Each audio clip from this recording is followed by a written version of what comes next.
Capítulo 13 da Sentença e da Coisa Julgada, Seção 1, Disposições Gerais, artigo 485. O juiz não resolverá o mérito quando: inciso 1, indeferir a petição inicial. Inciso 2, o processo ficar parado durante mais de um ano por negligência das partes. Inciso 3, por não promover os atos e as diligências que lhe incumbir, o autor abandonar a causa por mais de 30 dias. Inciso 4. Verificar a ausência de pressupostos de constituição e de desenvolvimento válido e regular do processo. Inciso 5. Reconhecer a existência de perempção, de litispendência ou de coisa julgada. Inciso 6. Verificar a ausência de legitimidade ou de interesse processual.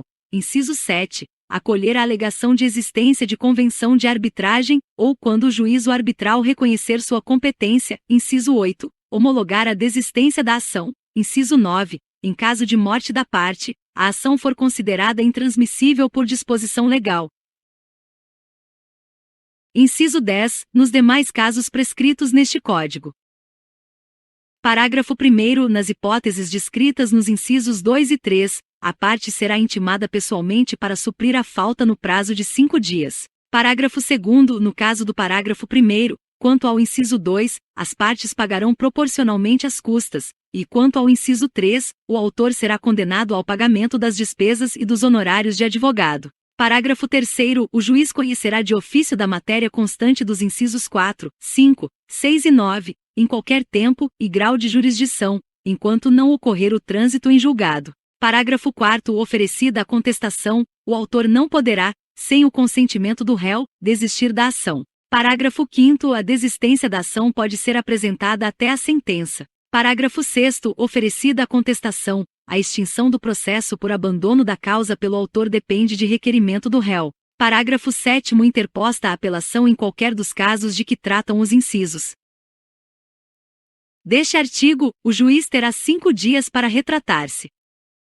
Artigo 486. O pronunciamento judicial que não resolve o mérito não obsta que a parte proponha de novo a ação. Parágrafo 1º. No caso de extinção em razão de litispendência e nos casos dos incisos 1, 4, 6 e 7 do artigo 485, a propositura da nova ação depende da correção do vício que levou à sentença sem resolução do mérito. Parágrafo 2º. A petição inicial, todavia, não será despachada sem a prova do pagamento ou do depósito das custas e dos honorários de advogado. Parágrafo 3º. Se o autor der causa, por 3 vezes, a sentença fundada em abandono da causa, não poderá propor nova ação contra o réu com o mesmo objeto, ficando-lhe ressalvada, entretanto, a possibilidade de alegar em defesa o seu direito. Artigo 487. Haverá resolução de mérito quando o juiz: inciso 1. Acolher ou rejeitar o pedido formulado na ação ou na reconvenção. Inciso 2. Decidir de ofício ou a requerimento, sobre a ocorrência de decadência ou prescrição. Inciso 3. Homologar. Alínea A. O reconhecimento da procedência do pedido formulado na ação ou na reconvenção. Alínea B. A transação. Alínea C. A renúncia à pretensão formulada na ação ou na reconvenção. Parágrafo único. Ressalvada a hipótese do parágrafo 1º do artigo 332, a prescrição e a decadência não serão reconhecidas sem que antes seja dada às partes oportunidade de manifestar-se. Artigo 488. Desde que possível, o juiz resolverá o mérito sempre que a decisão for favorável à parte a quem aproveitaria eventual pronunciamento nos termos do artigo 485. Seção 2 dos elementos e dos efeitos da sentença. Artigo 489. São elementos essenciais da sentença. Inciso 1. O relatório, que conterá os nomes das partes, a identificação do caso, com a suma do pedido e da contestação, e o registro das principais ocorrências havidas no andamento do processo. Inciso 2. Os fundamentos em que o juiz analisará as questões de fato e de direito. Inciso 3. O dispositivo, em que o juiz resolverá as questões principais que as partes lhe submeterem. Parágrafo 1º. Não se considera fundamentada qualquer decisão judicial, seja ela interlocutória, sentença ou acórdão que: inciso 1. Se limitar à indicação, a reprodução ou a paráfrase de ato normativo, sem explicar sua relação com a causa ou a questão decidida. Inciso 2. Empregar conceitos jurídicos indeterminados, sem explicar o motivo concreto de sua incidência no caso. Inciso 3. Invocar motivos que se prestariam a justificar qualquer outra decisão. Inciso 4. Não enfrentar todos os argumentos deduzidos no processo capazes de, em tese, infirmar a conclusão adotada pelo julgador. Inciso 5. Se limitar a invocar precedente ou enunciado de súmula, sem identificar seus fundamentos determinantes nem demonstrar que o caso sob julgamento se ajusta àqueles fundamentos. Inciso 6. Deixar de seguir enunciado de súmula, jurisprudência ou precedente invocado pela parte, sem demonstrar a existência de distinção no caso em julgamento ou a superação do entendimento. Parágrafo 2º. No caso de colisão entre normas, o juiz deve justificar o objeto e os critérios gerais da ponderação efetuada, enunciando as razões que autorizam a interferência na norma afastada e as premissas fáticas que fundamentam a conclusão. Parágrafo 3º. A decisão judicial deve ser interpretada a partir da conjugação de todos os seus elementos e em conformidade com o princípio da boa-fé. Artigo 490. O juiz resolverá o mérito acolhendo ou rejeitando, no todo ou em parte, os pedidos formulados pelas partes. Artigo 491. Na ação relativa à obrigação de pagar quantia, ainda que formulado pedido genérico, a decisão definirá desde logo a extensão da obrigação, o índice de correção monetária, a taxa de juros, o termo inicial de ambos e a periodicidade da capitalização dos juros, se for o caso, salvo quando. Inciso 1. Não for possível determinar, de modo definitivo, o montante devido. Inciso 2. A apuração do valor devido depender da produção de prova de realização demorada ou excessivamente dispendiosa, assim reconhecida na sentença. Parágrafo 1º. Nos casos previstos neste artigo, seguir-se-á a apuração do valor devido por liquidação. Parágrafo 2º. O disposto no caput também se aplica quando o acórdão alterar a sentença. Artigo 492. É vedado ao juiz proferir decisão de natureza diversa da pedida, bem como condenar a parte em quantidade superior ou em objeto diverso do que lhe foi demandado. Parágrafo único. A decisão deve ser certa, ainda que resolva a relação jurídica condicional. Artigo 493. Se, depois da propositura da ação, algum fato constitutivo, modificativo ou extintivo do direito influir no julgamento do mérito, caberá ao juiz tomá-lo em consideração, de ofício ou a requerimento da parte, no momento de proferir a decisão. Parágrafo único. Se constatar de ofício o fato novo, o juiz ouvirá as partes sobre ele antes de decidir. Artigo 494. Publicada a sentença, o juiz só poderá alterá-la. Inciso 1. Para corrigir-lhe, de ofício ou a requerimento da parte, inexatidões materiais ou erros de cálculo. Inciso 2. Por meio de embargos de declaração. Artigo 495. A decisão que condenar o réu ao pagamento de prestação consistente em dinheiro, e a que determinar a conversão de prestação de fazer, de não fazer ou de dar coisa em prestação pecuniária valerão como título constitutivo de hipoteca judiciária. Parágrafo 1º. A decisão produz a hipoteca judiciária. Inciso 1. Embora a condenação seja genérica. Inciso 2. Ainda que o credor possa promover o cumprimento provisório da sentença ou esteja pendente arresto sobre bem do devedor. Inciso 3. Mesmo que impugnada por recurso dotado de efeito suspensivo. Parágrafo 2º. A hipoteca judiciária poderá ser realizada mediante apresentação de cópia da sentença perante o cartório de registro imobiliário, independentemente de ordem judicial, de declaração expressa do juiz ou de demonstração de urgência. Parágrafo 3º. No prazo de até 15 dias da data de realização da hipoteca, a parte informá-la ao juízo da causa, que determinará a intimação da outra parte para que tome ciência do ato. Parágrafo 4º. A hipoteca judiciária, uma vez constituída, implicará, para o credor hipotecário, o direito de preferência, quanto ao pagamento, em relação a outros credores, observada a prioridade no registro.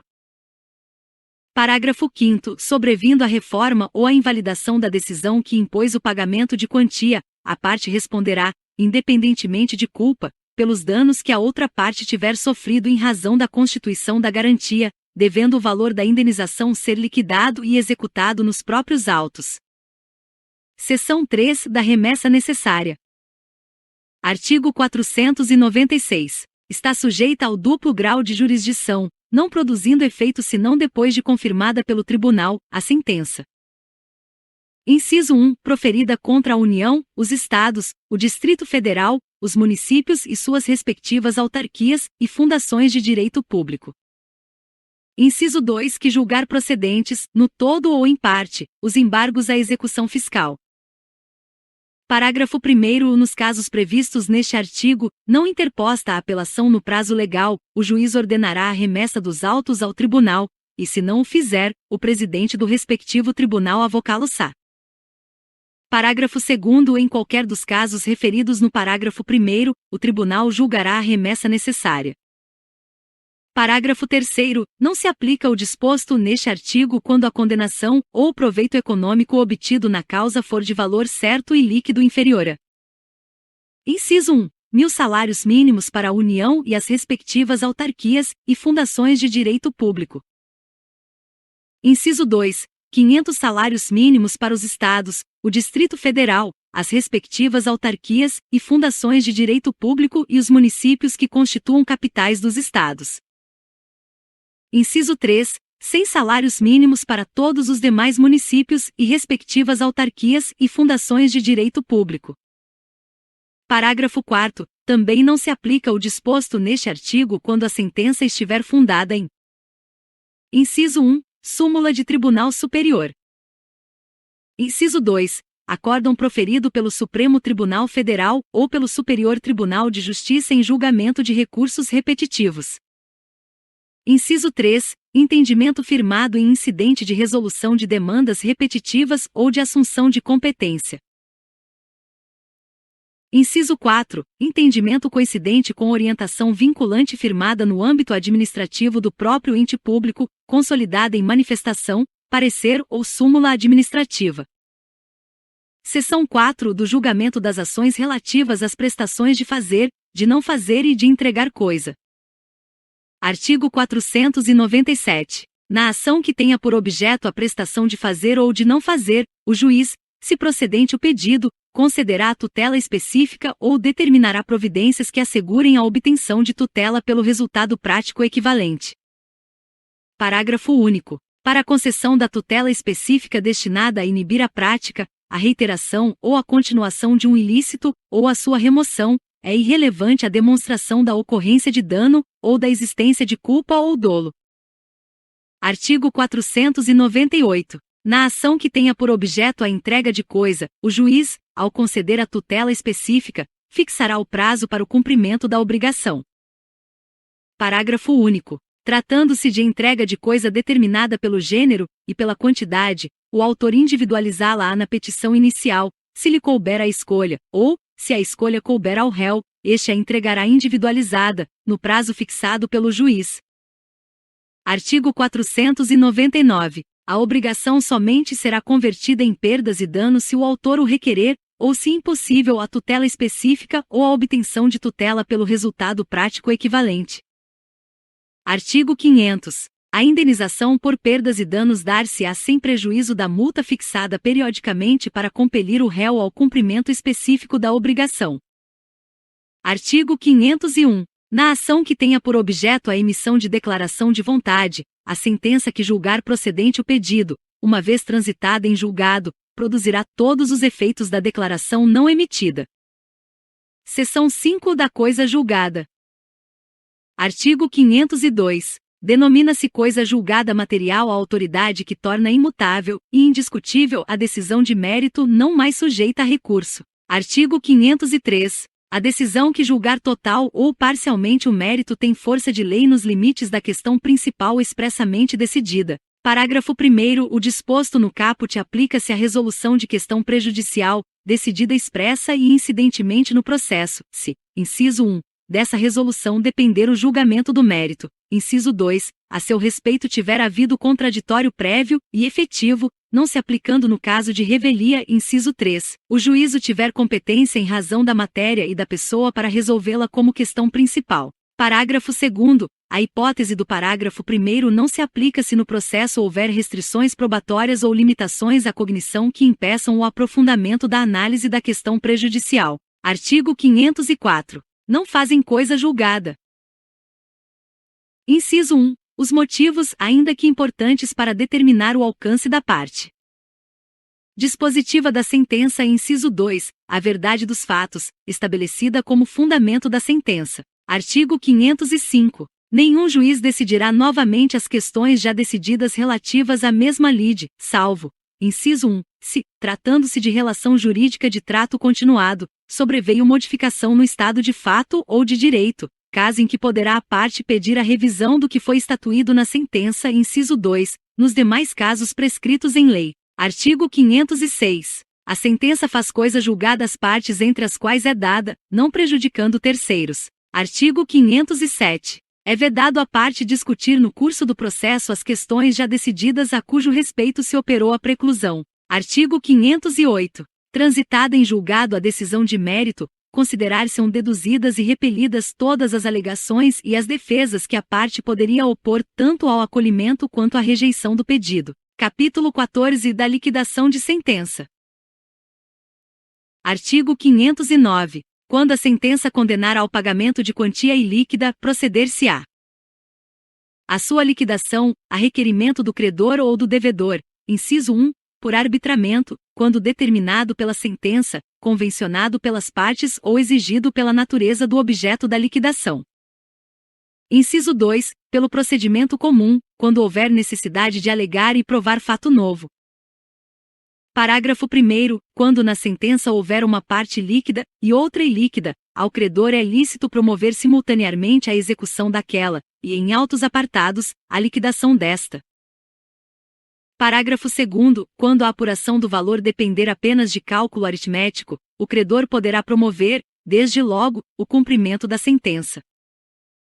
Parágrafo 3º. O Conselho Nacional de Justiça desenvolverá e colocará à disposição dos interessados programa de atualização financeira. Parágrafo 4º. E na liquidação é vedado discutir de novo a lide ou modificar a sentença que a julgou. Artigo 510. Na liquidação por arbitramento, o juiz intimará as partes para a apresentação de pareceres ou documentos elucidativos, no prazo que fixar. E caso não possa decidir de plano, nomeará perito, observando-se, no que couber, o procedimento da prova pericial.